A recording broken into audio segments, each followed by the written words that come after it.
नमस्कार। आप सबके भीतर बैठे परमात्मा को मेरा बहुत बहुत नमस्कार। तत्वमसि यानी तुम वही हो, इस सूत्र वाक्य पर इस YouTube चैनल को मैंने शुरू किया है। जो भी सत्य के अन्वेषी हैं, खोजी हैं, जिनकी भी रुचि सत्य को जानने की है या स्वयं को जानने की है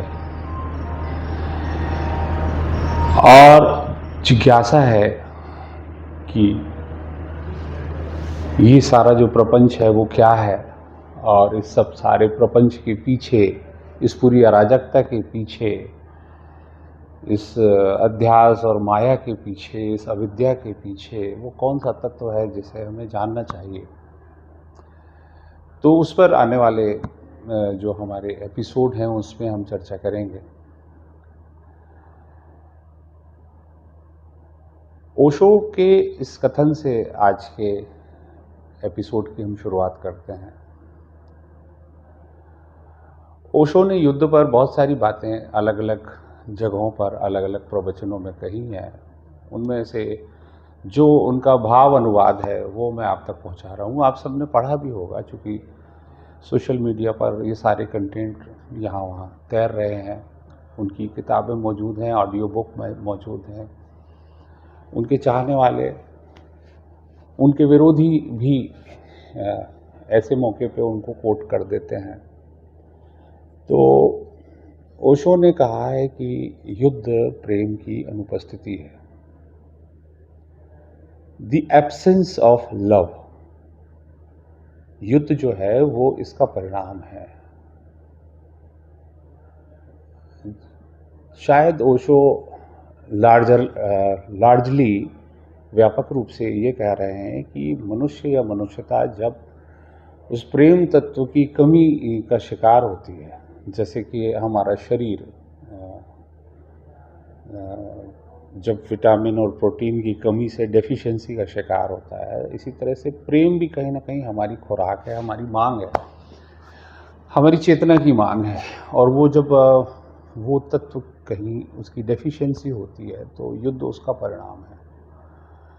बहुत ही अलग लेवल पर कही गई बात है। निसंदेह युद्ध प्रेम की अनुपस्थिति है और युद्ध में तरह तरह के उन्माद जो है उनका रेचन होता है। ओशो कई बार फजलू, चंदू और नसरुद्दीन के चुटकुलों के बहाने इस तरह के प्रसंग उद्धृत करते हैं कि कहीं झगड़ा हो रहा है और आप देखने गए और झगड़ा यदि खत्म हो जाता है तो आपको निराशा होती है। तो वो ये बताते हैं कि कहीं ना कहीं हमारे भीतर हिंसा के प्रति जो आतुरता है वो कितनी अधिक है, इसको वो मेंशन करते हैं। इसके अलावा ओशो जब इस पृथ्वी के विषय में बात करते हैं तो वो ये भी कहते हैं कि उसकी वैज्ञानिकता और प्रामाणिकता पर बहस हो सकती है। कुछ मित्र ये कह सकते हैं कि नहीं, ये उतना तर्क संगत और तथ्यपरक नहीं है, मगर ओशो ने ये कहा है और ये बात करीब करीब सही है कि पिछले 5000 साल में 13,000 से ज़्यादा युद्ध हुए हैं।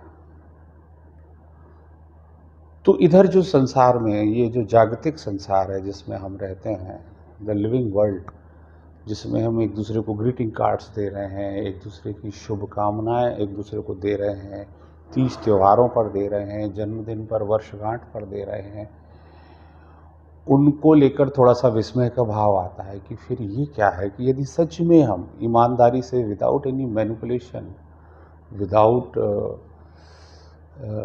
एक ऑनेस्ट वर्जन यदि हम निकालें अपने समकालीन समाज का, तो क्या सच में हम लोगों का भला चाहते हैं? क्योंकि ये जो युद्ध हुए हैं, ये जो झगड़े हुए हैं, ये जो वाद विवाद होते हैं, जो थोड़े से बहुत और बहुत से बहुत बड़े रूप में चले जाते हैं और जिसमें व्यापक रूप से नुकसान मनुष्य का ही होता है, और मनुष्य में भी उन मनुष्यों का होता है जो साधारण मनुष्य होते हैं। खासतौर से बच्चों और स्त्रियों का नुकसान तो युद्ध में होता ही है।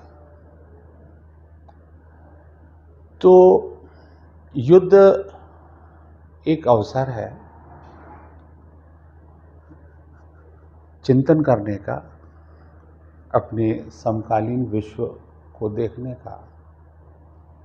ये जो हैपनिंग है, ये कि हो क्या रहा है और क्यों हो रहा है।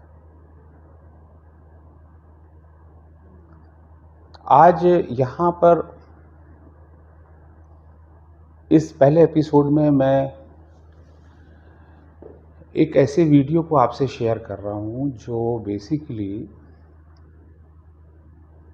वॉर विक्टिम का है। दो बुजुर्ग वॉर विक्टिम हैं, कभी किसी पल वो साथ थे। एक कमरे में कहीं एक गाने का रिहर्सल कर रहे थे, प्रैक्टिस कर रहे थे, उन्हें कहीं परफॉर्म करना था। हिरोशिमा के दो जापानीज लोग हैं, दो भिन्न भिन्न परिवारों से थे, किसी प्रोग्राम की रिहर्सल में वो तैयारी कर रहे थे। उन्हें कोई पूर्व सूचना नहीं थी। वो निश्चल निर्दोष भाव से अपने कार्यक्रम की तैयारी कर रहे थे। इस दुनिया के कथित सबसे समझदार देश, दुनिया के चौधरी अमेरिका ने हिरोशिमा पर परमाणु बम गिरा दिया।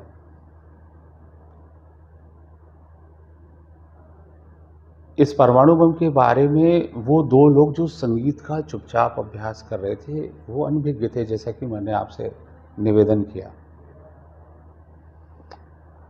उन्हें इस बात का भी बोध नहीं था कि यदि ऐसा कुछ होने वाला है और यदि ऐसा कुछ हो गया, रेडिएशन से कैसे बचा जाता है, कौन से प्राथमिक सुरक्षा के उपाय हैं, क्या करना चाहिए, ये सब उनकी जानकारी में नहीं था।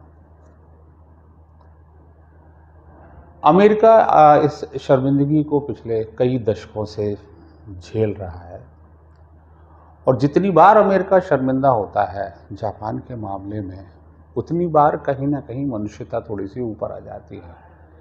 क्योंकि ये शर्मिंदा होना, ये गिल्ट, ये बताता है कि हाँ, ये गलत तो हुआ है, ये होना नहीं था, मगर हुआ। और आज तो परमाणु संपन्न राष्ट्रों की सूची बहुत ज़्यादा है। दुर्भाग्य से मूर्खों की संख्या भी बहुत ज़्यादा है, और वो हर जगह तादाद में पाए जाते हैं।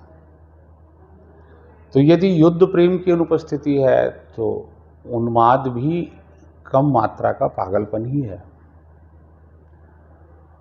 वो आपके विवेक का हरण कर लेता है, वो अच्छे बुरे का बोध मिटा देता है। वो उस समय आपको ये तय करने की विवेक सम्मत बुद्धि प्रदान नहीं करता कि आप ठंडे दिमाग से ये सोच पाएं कि आप जो कर रहे हैं वो सही है, गलत है, या इसके कितने सीमित और व्यापक परिणाम होंगे। तो ओशो ने कहा है कि ये दुनिया करीब करीब पागलपन की स्थिति में है। मात्रा की बात है। This is question of quantity, nothing else. और इस पागलपन से बचने का एक ही तरीका है, और वो है ध्यान। क्योंकि ध्यान ही आपको सुसंगत कर सकता है इस पूरे व्यष्टि और समष्टि को। तब आप इसका मूल्य समझेंगे कि अप्रतिम सौंदर्य से भरी हुई ये पृथ्वी, अप्रतिम सौंदर्य, the most creative thing we perceive around us, this beautiful अर्थ।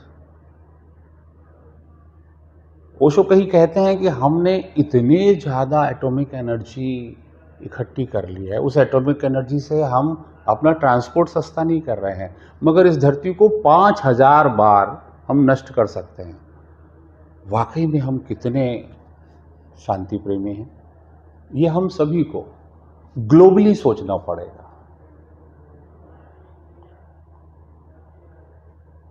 तो इस पागलपन से बचने का एक ही उपाय है, और वो है ध्यान। और एक तरीका ओशो कहते हैं कि यदि ये नहीं किया तो फिर आत्महत्या करनी पड़ेगी, क्योंकि एक संवेदनशील आत्मा जो है वो इस तरह की चीज़ों को देख नहीं सकती जो प्रकृति हमें जिंदा रखे हुए है। जो सुबह फूल हम देखते हैं, उन पर तितलियां हम देखते हैं, नदी पहाड़ पर्वत हम देखते हैं, वो किस तरह से हम ही उसे नष्ट करने के लिए आमदा है। तो प्रसंग ये है कि ये दोनों वॉर विक्टिम हैं। जब वो रेडिएशन आया तो उस रेडिएशन से इन पर जो भी असर हुआ, जाहिर है उनके शरीर विकलांग हुए होंगे और या इन पर कोई भी क्षति हुई होगी। उसके बाद अफरा तफरी हुई होगी। उसके बाद जहाँ तहाँ लोग अपनी जान बचाने गए होंगे। फिर एक जापान का एक फोरम है जिसका जिक्र उस वीडियो में किया गया है। उन्होंने उस वॉर विक्टिम को ढूंढा और फिर वो लोग 80 साल बाद अमेरिका के एक मंच पर परफॉर्म कर रहे हैं। और बहुत ध्यान से देखिएगा, अमेरिका गॉट टैलेंट के मंच पर सामने बैठे यूएसए के सिटीजन्स को, नागरिकों को, उनके चेहरे जरूर देखिएगा। उनके बुजुर्गों ने जो गलतियां की हैं उसकी शर्मिंदगी उनकी आंखों में ज़रूर देखिएगा। बहुत ही अच्छा वीडियो है, बहुत ही मार्मिक वीडियो है। तत्वमसी का पहला अंक हम इसी बात पर डेडिकेट करते हैं।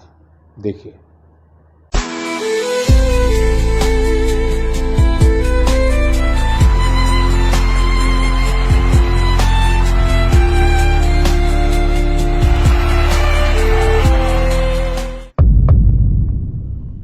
My name is Kenji. I'm 97 years old. And this is Sayuri. She's the lost soul left who remembers the boy I used to be. Tonight, what you're hearing isn't just music. It's memory. It's the echo of a life interrupted. I was only 18 when the sky disappeared. It was August 6th, 1945. We were in Hiroshima. Just two students with instruments and dreams. I played the violin, she played the piano. That morning, we were practicing in a classroom, working on a song we had written together. A gentle piece, simple and full of hope. I had spent weeks trying to find the right words, to tell her how I felt. But before I found the courage, the sun fell from the sky. There was no sound, no warning, just a flash of white so bright I thought the world had vanished. When I woke up, nothing made sense. I thought I was dead. Everyone I knew, gone. I lay buried for hours beneath the rubble. When they found me, my hands were burned, my left eye blind. My violin case was shattered like dry wood, and Sayuri was nowhere. I believed she had died. For 70 years, I carried that loss. I never married. I never played again. Every note reminded me of that day, of a smile and the song we never finished. 7 years ago, I received a letter. A survivor group in Japan had contacted me. Someone named Sayuri Mori was asking if I was still alive. I wept for 3 days before I could call her. When we met, there were no words, just silence and tears. She had survived too. She had burn scars across her back. She lost her family, her little brother. She thought I was gone too. We sat on a bench, two old souls broken by history. And I asked, "Do you remember the song?" She nodded. I never forgot. So we played. Our hands were slow, unsure, but the music returned like rain after a long dry season. We're not here to impress you. We don't have many days left. This song you'll hear tonight, it's the one we were meant to play 80 years ago. It's a farewell from two children who never got to say goodbye. A lullaby for those we lost. A prayer for peace. Thank you for letting us share our last song. Good luck.